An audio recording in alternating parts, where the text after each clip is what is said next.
Hello friend, আশা করি সবাই ভালো আছো। আজকে যে বিষয় নিয়ে আলোচনা করব সেটা হলো যে একটি প্যারাগ্রাফ দিয়ে অনেকগুলো প্যারাগ্রাফ লেখার কৌশল, অর্থাৎ আমাদের পার্সন রিলেটেড যে প্যারাগ্রাফগুলো সেই প্যারাগ্রাফ নিয়ে আমরা আলোচনা করব। এখানে আমাদের দেখো প্যারাগ্রাফের লিস্ট দেওয়া হয়েছে।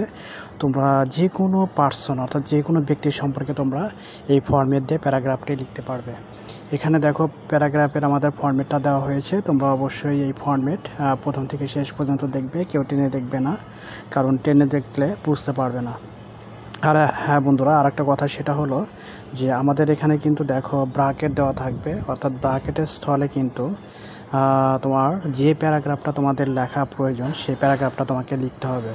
অর্থাৎ এনপির জায়গায় আমাদের হলো প্রত্যেকটা প্যারাগ্রাফের নাম লিখতে হবে। যেমন ধরো যে কোনো একজন পার্সনের নাম, ধরো এ টিচার আসলো বা ফিশারম্যান আসলো বা এ ফার্মার আসলো, তার মানে আমাদের হলো এনপির জায়গায় অর্থাৎ নাউন প্রোনাউনের জায়গায় আমরা কিন্তু এ ফিশারম্যান বা হি সি এইগুলো কিন্তু বসাতে পারবো।